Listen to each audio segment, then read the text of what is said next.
Welcome into the I-80 Boys College Football Show. Feels like it's been a while. Chris, how's everything been over there with you?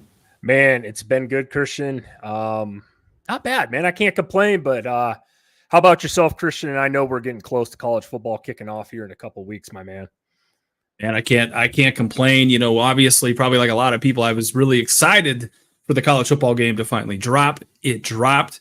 Like you said, the NFL preseason started last week, so that was pretty cool. And that only means one thing: we got a couple more weeks yet, and football's back on. Already got people. Fall camps have opened back up, which is kind of cool, I think. Absolutely, man. Yeah, no, it's right around the corner, Christian. Cannot wait. I'm sure most of the fans out there too are in the same boat. Like I said, we're right around the corner.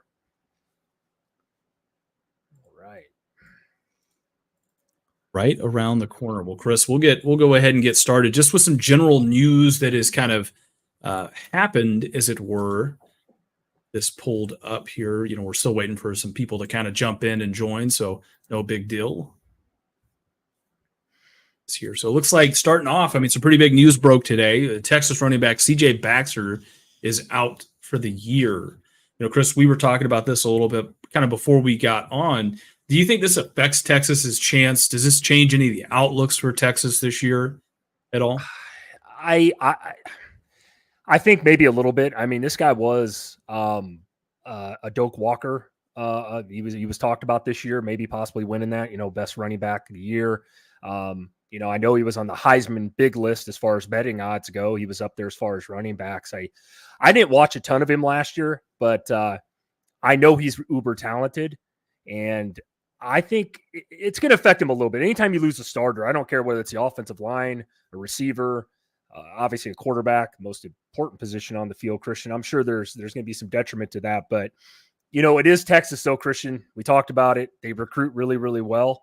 I'm sure they got a couple guys that are going to step up, but what's your thoughts on this? Like you said, I think that there's a couple things that I kind of thought with it when I saw this news broke. I thought, first of all, if this was 20 years ago where it was more run dominant, you have to have a really great running back. Like I think that would have played more of an impact, with this injury. But I also think too, if they were like Michigan, for example, Michigan's obviously a very run heavy team. They utilize, 2 or 3 different running backs, or Ohio State, even for that matter, they utilize 2 or 3 different running backs. Major thing. I think for this guy, he's uberly talented. It always hurts, when you lose a guy like that. But Texas still has, again, one of the best wide receiving rooms in the country. They've got a guy that's a top 10 quarterback in Quinn Ewers. They got another guy in Arch Manning and different backups that I think are very capable. They have a really great offensive line, defense suspect. We'll see about that. But no, I think that coming into the SEC, you're going to need to be able to run the football. But I don't think that in this year it hurts Texas as much as it would have in years past. I will say that. Yeah, I agree. I think the guy that's backing him up will take the majority of the carries now. What's his name? Jadon Blue or whatever. I know they were rumored to kind of split some carries this season. I could be wrong on that, but I thought that's what I heard. But yeah, he'll probably get a majority of the carries now. But like I said, it is Texas. You said it. Years past, this might have hurt them, and these aren't the days of the Derrick Henry days where you're getting 30, 40 carries, Saquon Barkley a game. That stuff doesn't exist anymore, man. We talked about it. You got to nowadays basically have a 1A and a 1B at running back. Nebraska, for example, my team, they got about 4 or 5 of them, that split a bunch of carries. Georgia did that last year too. They had 2 or 3 guys, rotate in and out of there at running back as well. Yeah, no, you're exactly right. And sometimes having 2 or 3 guys is what it takes. You just don't want to run into a situation where, you're like LSU was last year, where they were so Jaden Daniels dominant that other than him, I don't really think they had a elite running back. I'm sure they have great running backs. It's just nobody really popped out of that backfield other than Jaden Daniels, I felt like. No, I agree. No, that's a big loss for Texas. It's going to hurt them a little bit, but as far as the long run goes, no, they're going to be fine. That offense, especially, is loaded. Like you said, got one of the best receiver rooms in the country.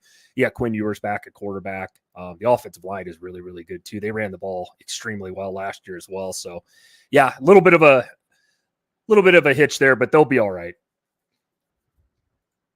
Good. Let's see what else we got here, Chris.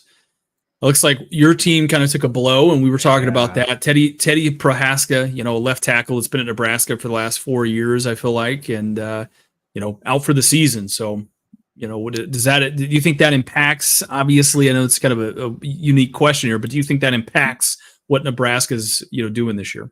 A little bit. This kid's been hurt. He was hurt almost all last season. This has got to be his third or fourth knee injury. The poor kid's he's a big dude. He's a Nebraska kid. I love him to death. It sucks to see this. One question we talked about it on our prediction video about Nebraska is the offensive line, right? They're going to have to be a lot better this year. And injuries derailed Nebraska a lot last year. Now, I'm not saying that's as an excuse why we only won 5 games, but the offensive line, though, is a major concern in Nebraska. I know we've talked about it a ton this offseason with Dylan being back there at QB. Yeah, it sucks, but again, you got to have guys step up. And unfortunately for this kid, he hasn't played a ton because of injuries. So I'm assuming that we got somebody in place and that can anchor down that spotted tackle. But yeah, you never want to see anybody get hurt, especially before the season, man. It just sucks. But Nebraska, though, big question on offensive line. Definitely not the way you want to start off the preseason, if you will, here, fall camp. Yeah. Exactly, Chris, and I'll say this. Yeah. I mean, it's exactly, you need everything to go right for you guys, especially with presumably Dylan Raiola being the guy, I would imagine. But you need everything to kind of go right, everything to kind of work your way. And this is one of those things where, really having Prohaska play this year kind of allows some of those depth pieces that you guys have to develop and get better and kind of get assimilated to college. So, like we're saying, if anything, it's going to force them to kind of have to play some younger guys early, but maybe that's going to be beneficial for him in the long run.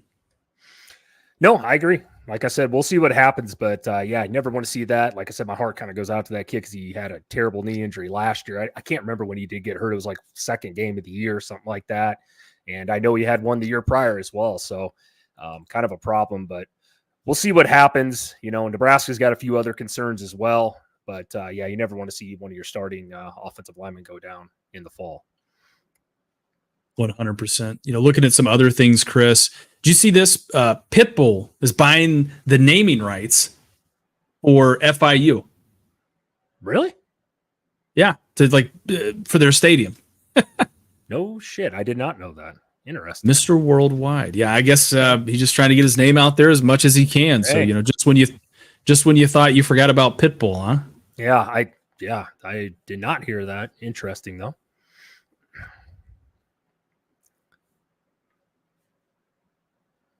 Right. Hold that up too. Let's see. Yeah, what do you make about, we're talking a little bit about Michigan. We'll get into more of some of the Michigan stuff here a little bit later on. But what are your takes on a lot of the stuff coming out, about the whole Harbaugh, Sharon Moore, just kind of the state of Michigan football right now, Chris, as far as all that stuff's concerned? I think any drama, before a season starts, obviously is not a good thing, Do I think it really affects Michigan, though, as far as this team going this season? They kind of piggybacked off that last year, right, Christian? They kind of galvanized together with all that stuff that came out, during the season with Harbaugh. And, obviously they end up winning a national title, kind of me versus the world type of mentality. I don't know all what's going to happen. I do know that the NCAA takes light years and years to figure out what the hell they're going to do as far as, penalties and shit like that and sanctions. But I don't know if this really affects the team that much, but it definitely does a little bit. It's not good publicity. Let's put it that way. When you got all this stuff coming out, and I think it is Christian, I think it's the 27th of August. Netflix releases that thing on Connor Stallions. He's going to talk and just open up about it. That'll be very interesting, kind of see what happens there and what he says. And if any of it's true. Yeah, I mean, 100%, Chris. I mean, you're exactly right. It's at this point, it's already happened. It's hearsay. I mean, Michigan won the games they won. They won them without Harbaugh. I mean, they won it in the most boring way possible. The only way to stop this, as far as the second guessing that a lot of people have, mainly Ohio State fans, is or me too, really. I mean, really, Georgia or Alabama fans, I guess. Well, not Alabama because they beat Alabama, but is expand the playoffs. Expand the playoffs. Let's see what happens. Anybody can make a mistake. I know I sound like a new school kid here, right? What do the kids say? Skippity toilet riz or some shit? I don't know. But Yeah, no, I don't know, man. I mean, if you're Michigan, like I said, I mean, this has been ongoing and talked about for over a year now, and it's like at this point they're already focused on this season. Like I said, I don't think it's ever a good thing, but I don't think it's really going to hurt them that much going forward because they got to put a team out on the field this year. I mean, I think Moore is a good coach. I think he's dedicated to that program. He did fill in, last year in some big games and did what he needed to, man, and helped take them to a national title. So, I mean, we'll get into what we think is going to happen to Michigan here in a bit, but I mean, yeah, I don't know, man. I just don't know how much of this to believe. Harbaugh just released a statement. I had no idea. No, how much of that is true? You know what I mean? Jim, he don't give a shit, dude. He's off in the NFL. He's coaching the Raiders or wherever the hell he's at now, or Chargers, excuse me. So he's not focused on any of this stuff. He's gone. Yeah, I mean, you're exactly right. I mean, he's gone. He's who cares? You know what I mean? He's off to the next thing, and Michigan's going to pick up the pieces. Again, I don't think it's going to be as bad as what like SMU went through or anything like that. But no, nor do I think it should have been. And even I disagree with the whole SMU thing. But yeah, it's interesting to say the least how Michigan will kind of go from here. Chris, I think we'll get into our first segment here, and we'll talk about a little bit of a hot take here. And the hot take is Florida State wins the ACC. May not be all that much of a hot take, but what are your thoughts? Can they win the SEC, Chris? Or sorry, the ACC? This year, no, I don't think so. I think Florida State, what they did last year was remarkable because they brought in a lot of pieces last year, right in the transfer portal. I mean, a ton of pieces. They kind of did the old one and done type of deal there last year, and it panned out. It worked. I'm not going to get into whether they should have made the playoffs or not. We all know our thoughts there, but I think that with this season, with losing everybody that they lost, right? Jordan Travis, veteran quarterback, he's gone now. Trey Benson, running back, gone. Johnny Wilson, the tall receiver, gone to the NFL. Keon Coleman, he was drafted uber high. He's on the Bills roster. Jared Verse off the defensive side of the ball was a lottery pick damn near. I mean, they lost so many pieces, Christian. I just don't think they can duplicate what they did to win an ACC title this year. I want to kick it over to you here quickly. And what's your thoughts? Yeah, I mean, I think that, first of all, they're replacing a lot on this team. Now, they brought in some talent. I won't disagree with that. But, hey, so did Deion Sanders last year at Colorado. Do I think it's going to be like Colorado? No. I think that, you're asking for an awful lot out of this Florida State team, to continue that success that they've been building upon the last couple of years. I think just looking at their schedule doesn't look bad. I mean, they play a couple of decent teams in here. They're going to play, Clemson, right? You got to play at Miami. Miami supposedly is supposed to be pretty good this year. Yeah. No, at Notre Dame. That Georgia Tech game, that's an interesting one. That one's that Ireland game or whatever it is. So, I mean, I see you getting a little excited. What are your thoughts about Florida State taking on Georgia Tech to start the year? I am, man. I'm pumped for this because one, it's the first game, week 0, if you will, this year, and I Florida State right now, just if anybody follows any betting, Christian is favored by 2 touchdowns right now. And I'm already leaning Georgia Tech in this one. I think that can be a closer game than what people think, but you're right though. I mean, Florida State's schedule isn't uber hard here, but it's not easy either. No schedule is, but I like Miami this year. I know we're both pretty high on them. Notre Dame, that's on the road as well. You got to play Florida at the end of the year as well. So like in Clemson, I just think with Florida State this year, and I like Mike Norvell. I think he's done good things there. But I think last year was just kind of I don't want to say a one and done luck year. I don't think that necessarily. You said they brought in talent and they did. I just think that with DJ being your quarterback, which I've seen a lot of, he's not a bad quarterback. I don't think he's elite either. But it just seemed like it was kind of Florida State's year last year, and unfortunately with Jordan Travis going down at the end of the year, which was terrible, they got left out of the playoffs. They also, speaking of a team with a lot of drama going on, this whole jumping over to the Big 12 now and all that shit, or the SEC, I don't think that's good drama either. And I just think that Florida State, in my opinion, Christian, is going to find themselves probably with 8 or 9 wins this season. Is that bad? No. Is it probably where they want to be? No, it's not. I want to kick it over to you and kind of hear what you have to say as well on Florida State this season and what you think their record will be.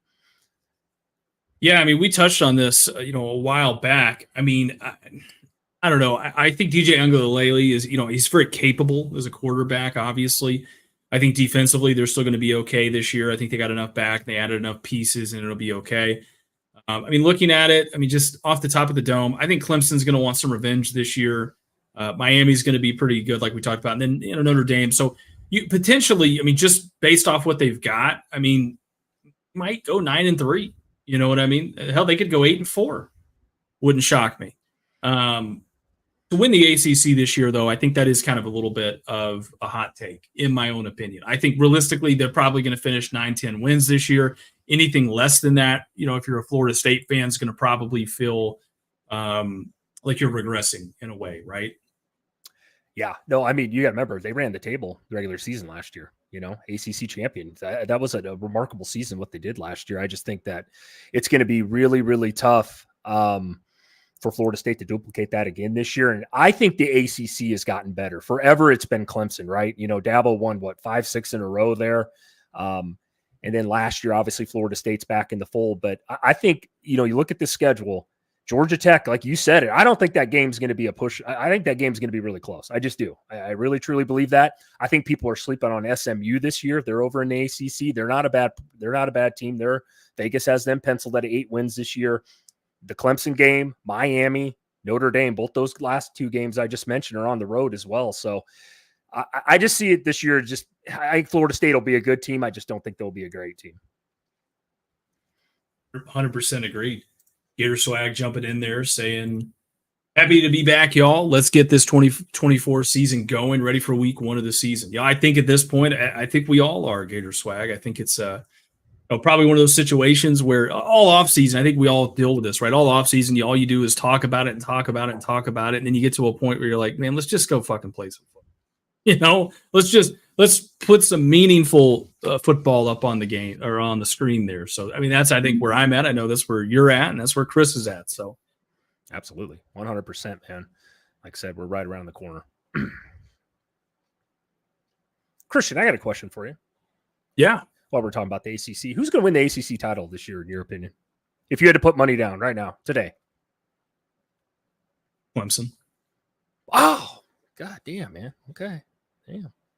Okay. But just only because I guess who else would you pick? Miami. Why am I the only one hyped on Miami this offseason, bro? You've been shitting on my Hurricanes. I know they're 6-6 every year. I get it. And Cristobal can't coach. I know. You know what? If you're so hyped about them and you're talking about betting money, why don't you take some of those bet winnings that you always brag about down there and go watch a game? Help with their attendance. What they're 6 people that show up? I know. Yeah. I know. It is bad down there. It is. Well, I'm down there. I'm going to catch a Dolphins game too. I was going to say you could time it out right and probably be all right. Yeah. Okay. All right. Clemson, he says though. Interesting. Swag said Virginia Tech. Returned to most production out of anybody in the country this year. They followed up pretty good at the end of the year. Won 6 of their last 7, something like that. A lot of people. Dark horse team to win the ACC this year. Clemson to me though, it's like Russian roulette. Eventually they're going to be good again. It's just win. Well, and it's not even that they were bad. It's just to their standard, I would say. Well, one, Cade Klubnik sucks, man. Don't try to come on here and tell me that he's an elite quarterback. And Dabo needs to pull his head out of the sand, bro, about this transfer portal thing. Needs to utilize it, man. Does Klubnik suck, or did the team around him get worse? Both. Klubnik sucks, dude. Is he? Come on, bro. You said the same thing about DJU, and then he transferred to. Good, though. He went to Oregon State. Yeah, but he looked all right at Oregon State, I thought.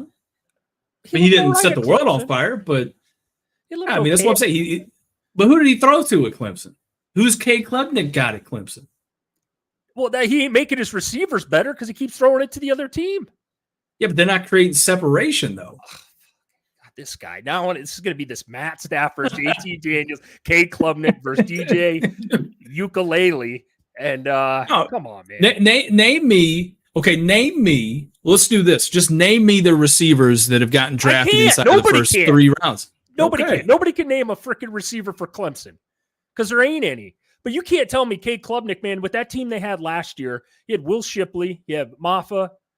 I get it, but you got to be able to. Dude. He had like 20 turnovers, bro. Can't throw it to the other team. I'm with you. Yes, they don't have great receivers. I agree, but Cade, come on, man.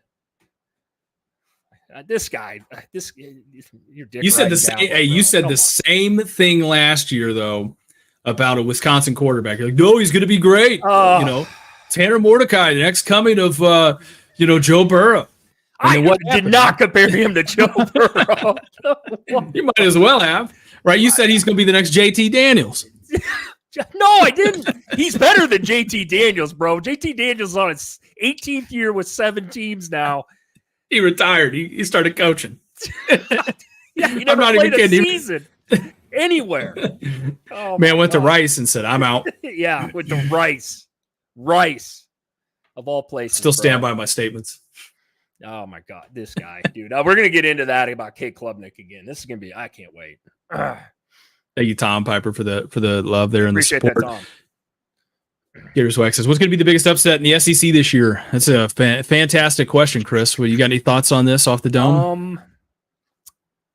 I think, man, that's tough because there's a lot of good games. Depending on your definition of an upset, I actually did pick Florida to beat A&M this year. I don't know if that's an upset to anybody. I did pick that. LSU or South Carolina beating LSU. That's probably my biggest one that I picked so far on our prediction videos. Christian, what about yourself? Did you?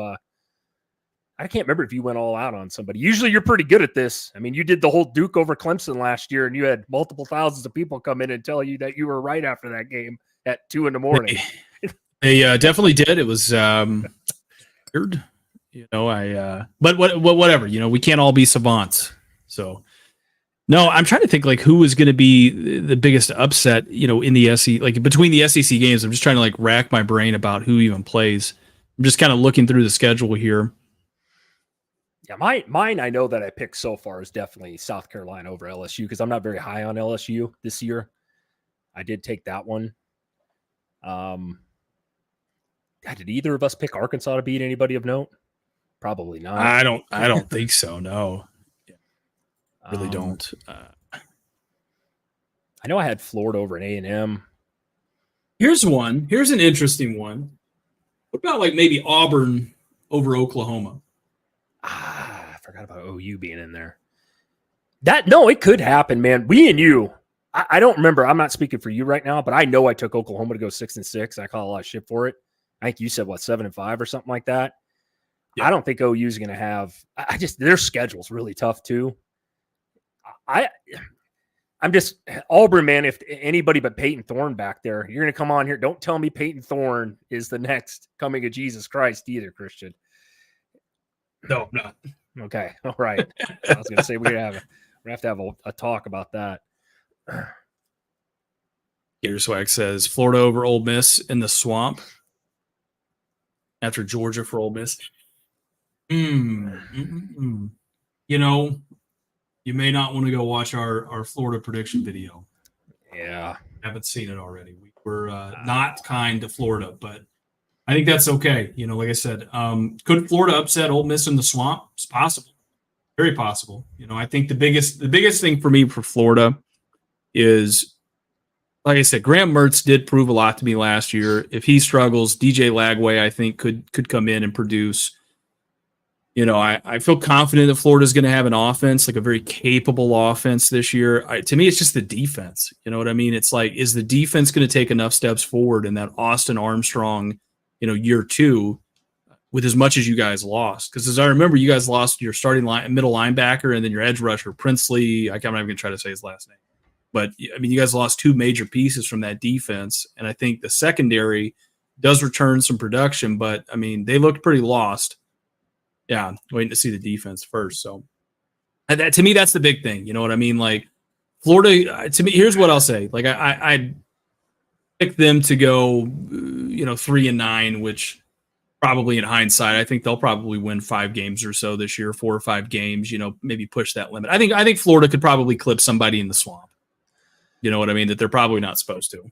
Well, if they're Billy Napier's won 1 game every year, he shouldn't. He beat Tennessee last year. They've been owning them lately. I would, yeah, I don't know, man. The SEC is kind of like those mid-tier teams like Kentucky. I would say you probably throw Auburn in there. They could, I mean, Christian, I want to ask you this because I did a national title odds video the other day, and I was looking at the 6th and 7th best teams odds to win the national title are Ole Miss and LSU, man. And I'll be honest with you, I don't think LSU even makes a 12-team playoff. Like, I can't believe people are that high putting their money on LSU this year. Not to go down an LSU tangent with you, but what do you think of that? Just LSU and Ole Miss, you said? Yeah, LSU and Ole Miss are like, Ole Miss is like 5th or 6th to win the national title, and LSU 7th. That's where people are putting their money this year, man. That's crazy to me because I don't think those two teams are even locks to make the playoffs this year. I mean, if somehow Ole Miss can figure out how to play semblance of defense, like they actually tackle, you know what I mean? And they can shut people down from scoring. Like, yeah, sure. Why couldn't they? You know, I think they're just as talented as most of the other top, 10 schools in the country. You know what I mean? But the question is, it's not whether you're a top 10 school. The question's always been, it's not whether or not you're a top 10, top 15 school. It's, are you a top 4 school, right? Are you on that same caliber, that same level as an Alabama, a Clemson, Ohio State / Michigan, a Georgia? You know what I'm saying? Like, are you on that same wavelength? And Ole Miss just hasn't been. They've just shit the bed, I feel like, in major games, kind of almost like a Penn State in a way, where if they were maybe in a different conference or something like that, I don't know, maybe it would have been better. Give me this one with Ole Miss. And anybody in the chat can answer this for me. What's Lane Kiffin's biggest win since he's been at Ole Miss? Penn State last year in the bowl game? They play UCF at some point. I'm fine. I don't know. I feel like that'd be a fun matchup. UCF versus, that would be a fun matchup. UCF versus Ole Miss. Yeah. But I mean, think about it though. He can't beat Georgia. He can't beat Bama. You know what I'm saying? Like what LSU last year was a big one. That was that 55-49 type of game or whatever. But like, I'm with you on that. And that's why I think that's crazy to me. I guess what I was getting at was like LSU and both Ole Miss have no defenses. Essentially, Ole Miss's defense was better last year. Obviously, LSU had no defense, but it's just crazy to me to think that those teams are that high to win an Natty this year. And I don't even have either of them in the playoff, me personally, which maybe that's a hot take. Chris, we'll jump into this right here real quick. We'll keep it rolling. We got another one. You guys will like this. Hot take, someone other than Georgia and Bama / Bama wins the SEC this year. Ooh. Chris, what's your thoughts on that? I'm so high on Georgia. I don't. The only team I think that could win the SEC other than these two teams is Tennessee, and I know that sounds crazy. What about you, Christian?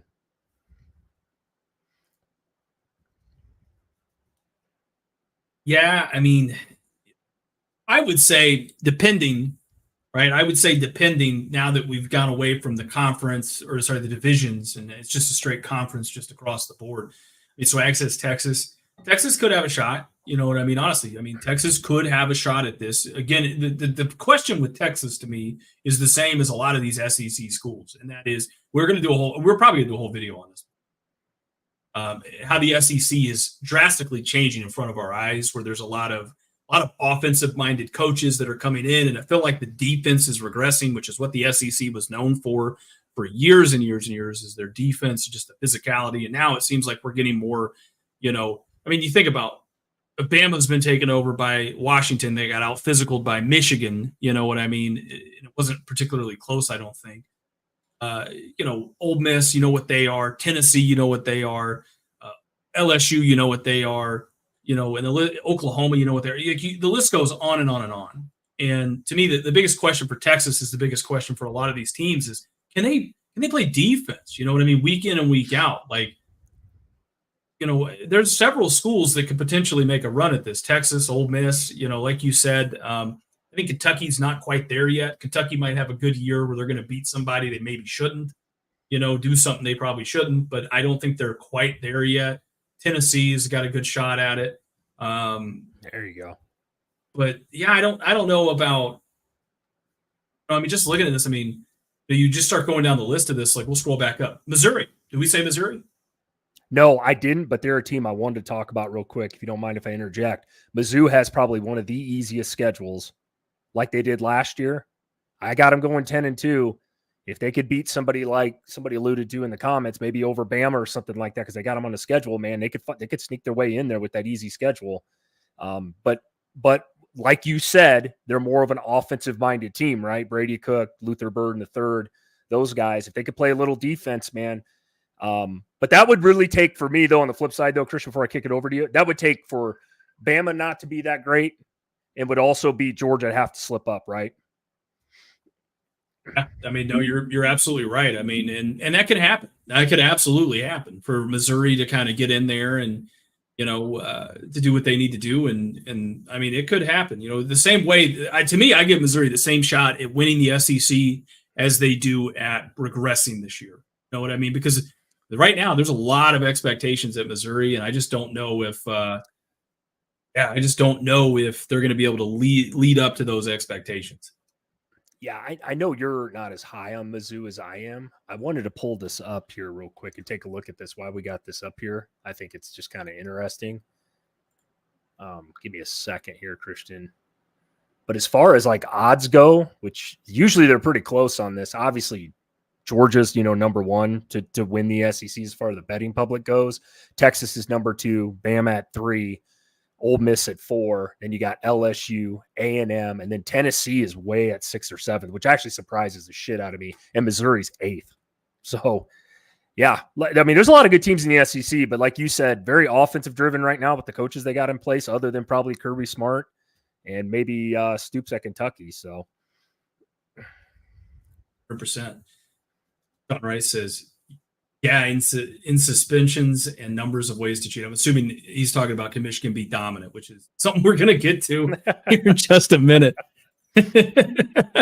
So I take it he's probably not a Michigan fan then, which that's okay. We'll take it. Gator Swag says, I got a bold statement. What if Florida goes 8-4? Is that good enough to make the playoffs? No. You're going to have to win 10 games to make playoffs. If Florida goes 8-4, and don't get me wrong, the schedule is going to be very tough. I think we broke it down. There's 8 out of the 4, 8 out of the 4, or sorry, 8 out of 12 of the teams that they're going to play this year are potential top 25 teams. You know what I mean? Which is a great record. It's a great resume. Florida would have to probably only lose like 1 or 2 games, in my opinion, to really have a strong shot at getting to the playoffs. Now, if let's say Florida went 8-4 this year and they follow that up with like a 9-3 season next year, they come into the year and they're already in, inside the top 25, something like that. That's a different story. I think a lot of this is all predicated on where you start the year. You know what I mean? It's kind of like why Liberty, even though they were dominant, they came in and they had a great season. Like they weren't a top 10 team because they went undefeated last year, in the Conference USA. And then when they played Oregon, they got the shit smacked out of them. Yeah, you're going to have to win 10 games this year. I actually think there'll be teams that'll be left out at 10-2, like Notre Dame, who doesn't play in a conference, easily could go 10-2 and not make it in my opinion. I don't think they should because they don't play anybody and don't play a conference title game either. But you got to win a lot of games now to get into the 12-teamer, man. Like I said, you could afford to lose 1, maybe 2, but holy shit, you got to be able to. That's a lot of wins, though. Not that many teams win 10 games. And I mean, to kind of further off that, it's not that I would like if they win 8 games this year. I mean, that's a phenomenal job. Obviously, I would say Napier should be up for some Coach of the Year awards if they win 8 games. That would be very impressive. But, you think about like last year's playoffs. I mean, they left out Florida State to put in Bama, who lost to Texas. You know what I mean?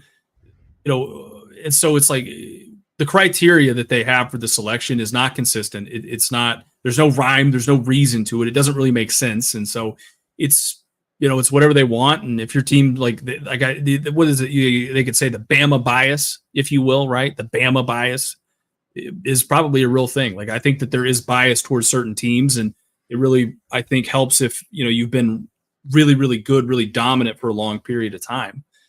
So, but with that being said, kind of speaking of dominance, Chris, let's get into our last little hot takes here. And that is, Michigan will continue its dominance this year. What are your thoughts on that? Ah, man. Dominance, I guess what this means to me is continue to win big 10 titles, beat Ohio State most years. I think it's going to be very tough, especially this season in 2024. With why? Not because I think their defense is going to be bad. I think their defense will be top 10. It mostly comes down to that offense. They just lost so many pieces. Not only Roman Wilson at wide receiver, Blake Corum, J.J. McCarthy at quarterback, which are huge holes to fill. The offensive line. They lost 6 starters, man, all off the NFL. Michigan's always known for offensive linemen. I just think it's going to be tough. And Christian, I want to ask you the same question and add also on it. What's your thoughts about Alex Orji? I think he's going to be named the starter. We saw him play sparingly last year, kind of a Jalen Milroe type of player, didn't throw the ball much. Don't know if he really can throw the ball. Wasn't real impressed with him in the spring game either, but what's your thoughts on this question as well? Yeah, so I'll start off with the Alex Orji talk. I think that, first of all, I thought that it was just his job. Like, hey, it's him. He's going to be the guy. But apparently, there's like a 4 or 5 way race for the quarterback at Michigan. They're carrying over into the year. So I wouldn't be shocked if you see multiple quarterbacks throughout the year. The game against Fresno State, I highlighted this as a potential trap game. I stopped short of saying that Fresno State's going to upset Michigan, very early. But I almost would, I would almost kind of take it. I think that game might be a little closer than what a lot of people will think. But I think that, for Michigan, like they lost, like you said, they lost a shit ton of players on both sides of the football. They lost pretty much their entire offensive line, receiver-wise, but that really didn't matter. They lost their lead running back from last year. They lost their game manager at the quarterback position from last year. They lost just about all their defense, either from the transfer portal or to the NFL. So, yeah, I think that, just looking at this from that standpoint, it's going to be very tough. If Alex Orji is their quarterback, and each one of these quarterbacks that they have different things and different pros and cons to them, as does any team for that matter. But to me, Alex Orji is a great, he's a great athlete, but he's lacking a little bit at being able to, throw the football. I think the guy probably has a great arm. I'm sure enough he has a great arm, right? But being able to make those decisions, be like the prototypical, like drop back, throw the football, make those decisions. We haven't seen that yet at this level. They've only thrown him out there in these kind of wildcat-like packages. So it's really hard to really say what he's going to be. The sample size that I got in the spring game was the guy can run, struggles to throw the football. If that's the case, go ahead. No. You're right. I want to ask you a question though to piggyback off of what you said. Just brought up a good topic. Let's say they had Tennessee's quarterback in the waiting, Nico. Okay, instead of Alex Orji or one of these other 4 or 5 guys. Would you feel better about Michigan going forward this year than you do? Would you say maybe you would answer this question is, yeah, actually, I think I could see Michigan winning a Big Ten title this year if they had somebody like that back there, maybe a Dylan Raiola or somebody like that. Yeah, I mean, I would feel a lot better about it. I still think Michigan lost a ton. You know what I mean? Like I said, I mean, the way I look at Alex Orji, if he ends up winning the starting job, is I look at him as a less polished Jalen Milroe. Because at least Jalen Milroe, before he started, got to start like 2 games the year prior. So you got a chance to kind of get out there and kind of play a little bit and throw, and we got to see him in more of a sample size. Now it's like, can he do it? Can he not? Like, really, what are we looking at here? And if he can't do it, then you got to go to somewhere else, and basically you got to get J.J. McCarthy 2.0 back there, or Cade McNamara 2.0, which will probably really hinder that offense because now that's going to make him kind of one-dimensional, right? I mean, we know that Donovan Edwards is going to be the guy that they're going to probably hand the ball off to, and if he gets hurt or whatever have you, God forbid, we don't want him to, but, then what do you do? Yeah, I think just the offensive line alone, I mean, I talk about it all the time, cohesion and bringing back a lot of starters is huge. You see it all the time in college football. That's why Michigan won a national title in a way last year, right? All those guys off that year they lost to TCU all came back to do one thing, right? And win a national title. They lost, as you said, we keep alluding to, 95% of that offense. I think it's just going to be very tough. In a Big Ten that got much harder now with the addition of Oregon, USC, and Washington, UCLA coming over. So, yeah, I think Michigan's going to have a good year this year. I really struggled for a while with this question because, like, I want the Big Ten to be better than the SEC someday. And I'm like, man, maybe Michigan week 2 could knock off Texas, right? I keep looking at that game. We've had it circled here at the I-80 boys for quite a while. Should be a good one at the Big House. But I'm with you, man. I think this year will be a little bit of a struggle. Like I said, it's tough when you win a national title, lose 90% of your offense production. to try to repeat that, right? They went 15-0 last year. They didn't lose a single game. That's hard to do. Yeah, I mean, you're exactly right. I mean, it's hard to continue being dominant, especially in today's day and age in college football, where with the portal and the NIL and everything like that. Like, I mean, rosters just flip year in and year out, and it's really tough. I mean, it really truly is tough. And with adding Oregon and Washington to the mix and USC to this mix here, that isn't easy either. I mean, I got I went back and I looked at my notes here. I got Michigan going 8-4 this year. Again, losses to Texas, USC, Oregon, and Ohio State. So, I know that's going to piss Michigan fans off. Ohio State fans will probably be delighted, but honestly, if Ohio, this kind of segues to a little different question here inside of this. If somehow Michigan underperforms this year, right? But they beat Ohio State. What does that then in turn say about Ryan Day? Your favorite and his guy job to talk security. About. Your favorite guy to talk about.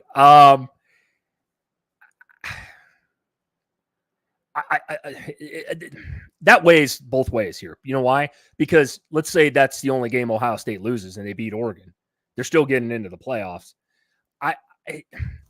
That's a tough one, man. I don't know. I think Michigan would be ecstatic if Michigan went 1-11 and their only win was against Ohio State. I think they would call that a win, dude, for a season. I just do, knowing the rivalry like I do and people on both sides of it. But yeah, Ryan Day on that topic though has to win this year against Michigan. I think Ohio State fans on the flip side of that would say the same thing, right? I mean, they've lost 3 straight years in a row now, Christian, right? Yeah. I mean, it's time. And there's no roster in the country on both sides of the ball as talented and as loaded as Ohio State this year. Oh, 100%. I mean, you're exactly right. I mean, the pressure is on Ohio State. I mean, really, Michigan, I mean, I think they actually, believe it or not, I don't think they really have a ton of pressure on them. I mean, considering what they lost, I mean, I think a lot of people, including us, are saying, hey, they're going to regress quite a bit. So, could they shock the world? Could they win with, all these games and go undefeated? I think that's a stretch, but sure, anything's possible. Alex Orji would literally have to, Sharon Moore would have to turn into basically Nick Saban, is what I'll say, because that's kind of like what Nick Saban and Alabama have dealt with year in and year out. And you look at last year, I mean, it's very similar. And I don't know, man. I know he was around Harbaugh. I know they've got, who's at Wink Martindale as their defensive coordinator there. I mean, there's a lot of good things that Michigan has in place, but they're probably going to be in for a regression year. And then I think maybe next year, you start to look at maybe continuing to build out and maybe get back into being dominant again. No, I agree. I don't have much more to add to that other than, the one thing I will say, the positive thing for Michigan, their defense will be elite. Defense travels. They're going to be in a lot of these games. I'll say it right now. That Texas game, I think it'll be a really good, close game. I think it'll be a low-scoring game. I think Michigan will be in that thing at the end. I truly, truly do, strictly because of their defense.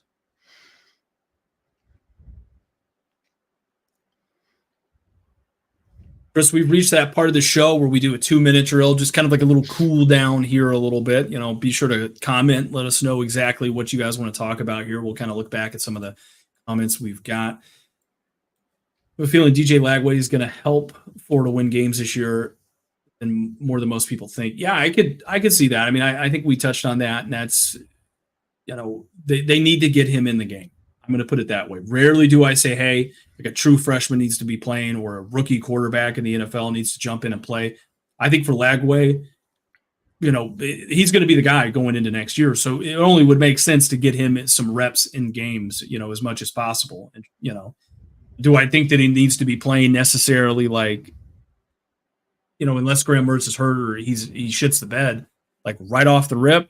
No. I think he needs to be playing in like meaningful games, like when the score is still like in one possession? No. I think if it's a blowout or something like that, you want to throw him out there and, have a chance to get him some snaps. Yeah, sure. Go for it. Yeah. I think you'll see him a little bit out there in some Wildcat type of packages. He's an athletic dude, but Graham Mertz came back, so he's obviously going to be the starter, and we'll see it. Like I said, Mertz had a good year last year. I'll come on and say it one last time that he proved me wrong last year. He had a decent season, led the SEC in completion percentage, which was pretty impressive, and didn't turn the ball over much, which was a problem at Wisconsin. Chris, are you going to try to invest in the naming rights of any small colleges up here in the Midwest? Negative. I am not. Are you? Since you brought that up with your fine and dapper suit on today, with your suit and tie. If I get drunk enough, I'll do anything. You know what I mean? You might go to like Kearney College or something like that, or some high school and be like, "Who the hell is this Christian Hunt guy? What the hell is that about?" Yeah, well, yeah, no, I mean, when you come on a show dressed like you are today, dressed for success, you look like a CEO. So I was a little curious what you were up to today. Don't tell me you were working. We know you don't do none of that. Well, Chris, I like to keep it professional. I like to dress for success, and I like to make sure that everybody knows we stand on business here at the I-80 Boys College Football Podcast. No, SEC champion is Texas, and national champion is Oregon. Now, that would be a good one. See, obviously, I'm a Georgia fan, through and through. I'd love to see Georgia win. The national championship this year. I think that would be great. But here's the thing. For the sport of college football, I do believe in having, it